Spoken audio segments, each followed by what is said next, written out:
The first time I realized I was falling for someone, I had never seen her face. She knew me only as River.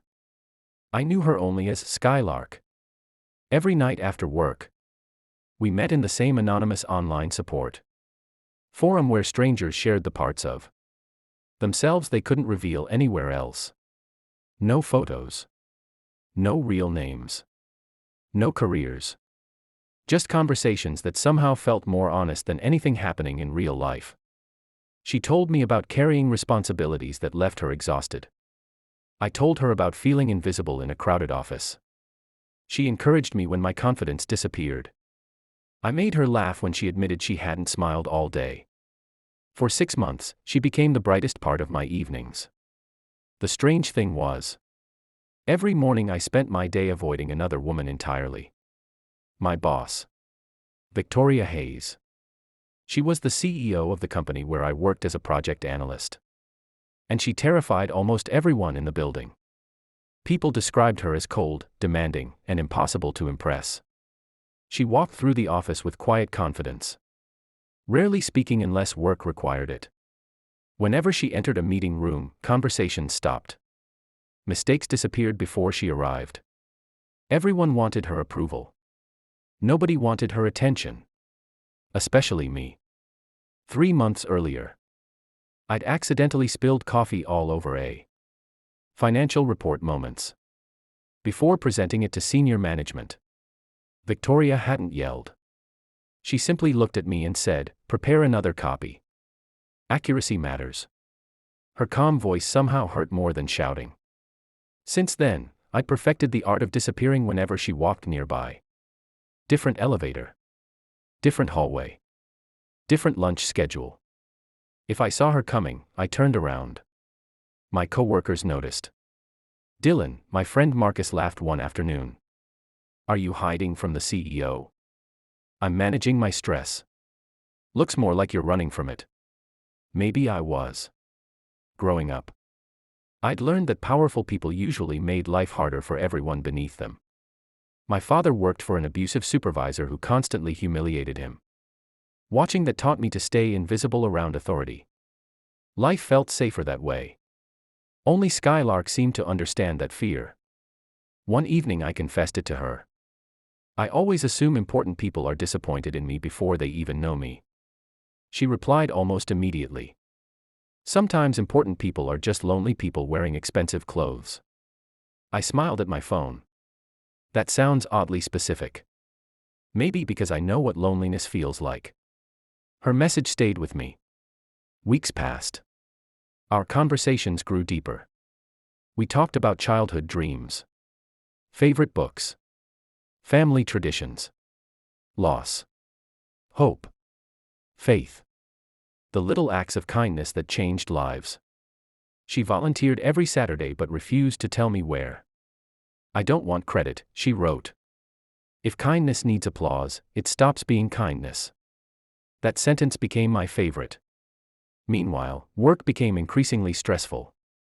Our company was preparing its biggest client presentation in years. Everyone worked overtime, including Victoria. Late one evening I stayed past 9 finishing reports. Walking toward the parking garage, I noticed someone sitting alone outside the building. It was Victoria. She was still wearing her business suit. But the confident executive everyone feared was gone. She sat quietly on a bench feeding pieces of bread to a stray dog. The little dog wagged its tail as if she'd been waiting all day. Victoria smiled, a real smile I'd never seen inside the office. For several minutes she simply sat there petting the animal. She looked human. Then headlights approached. She quickly stood, brushed invisible dust from her jacket. And the familiar professional expression returned before anyone else noticed. I never mentioned what I'd seen. But something inside me shifted. Maybe Marcus was right. Maybe I didn't actually know my boss. The next weekend, Skylark canceled our usual chat. "I'm volunteering today," she wrote. "Someone needs me." Doing what? Helping people start over. That answer puzzled me. Monday morning arrived with chaos. A severe thunderstorm knocked out power across several neighborhoods. Half our staff couldn't make it to work. During lunch, I stepped outside for fresh air. Across the street stood a community center surrounded by volunteers, unloading bottled water, blankets, and food supplies. Curious, I walked closer. Then I froze. Victoria was there. Not wearing designer clothes. Not giving orders. She wore old jeans, sneakers, and a faded blue volunteer shirt. She carried heavy boxes beside teenagers and retirees. She hugged frightened children. She comforted elderly residents.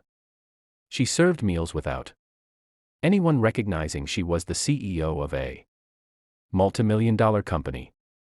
No cameras. No reporters. No publicity. Just quiet service. I almost approached her. Instead, I turned away before she noticed me. That evening, I told Skylark what I'd seen. I watched someone completely change my opinion today. What happened? I discovered the coldest person I know secretly spends weekends helping strangers. She replied after a long pause. Maybe people are more than their hardest moments. I stared at those words. Something about them felt familiar. Days later, our company announced an employee volunteer program. To everyone's surprise, participation was optional but encouraged. Marcus signed up immediately. So are you coming? I don't know. You keep saying you want your life to mean something outside spreadsheets. He wasn't wrong. Saturday morning, I arrived at the same community center. The volunteer coordinator handed me gloves. You're with Victoria's team. My stomach dropped. Great. Of all the groups, Victoria noticed me. For one awkward second, I expected embarrassment. Instead, she simply smiled. Glad you're here, Dylan. No criticism. No intimidating stare. Just gratitude. Throughout the day, we repaired damaged homes for families affected by the storm. At one house, an elderly widower struggled to save photographs soaked by floodwater. Victoria spent nearly 2 hours carefully separating each picture by hand. Nobody asked her to. The men cried quietly as she handed him a restored photograph of his late wife. You saved 30 years of memories, he whispered. Victoria squeezed his shoulder. No, she said softly. They were always yours. Watching her changed something inside me forever. That night, Skylark and I chatted longer than usual. She seemed happier. So, she wrote, did you volunteer?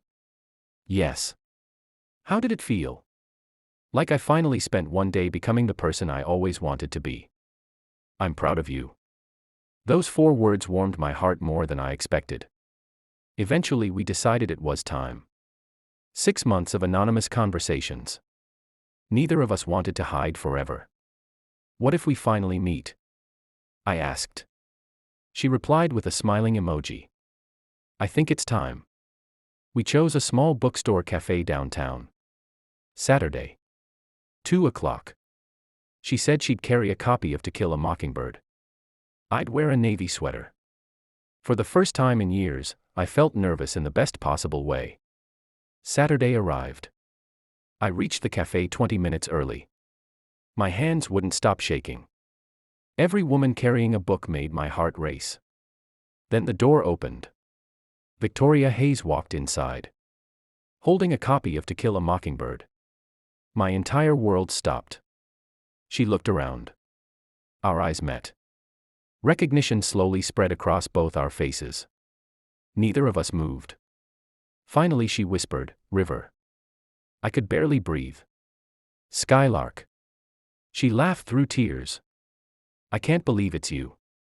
I spent months avoiding you. I know. You knew. I suspected. She smiled gently. The way you wrote. Your stories. Your sense of humor.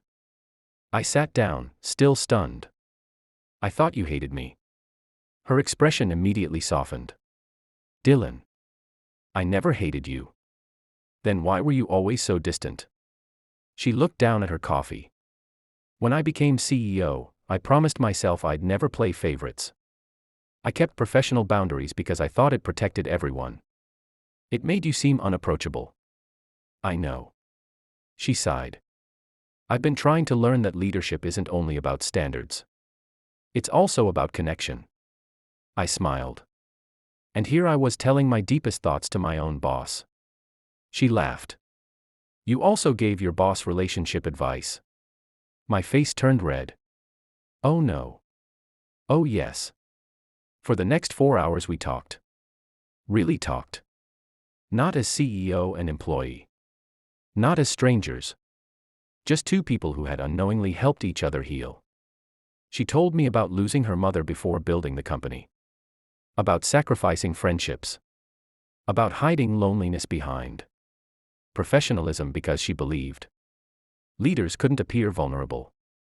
I told her about my father's experiences. My fear of authority. My habit of expecting rejection before giving people a chance. Neither of us interrupted. Neither of us judged. When we finally stood to leave, she asked carefully, "Does this change everything?" I thought for a moment. No. It doesn't.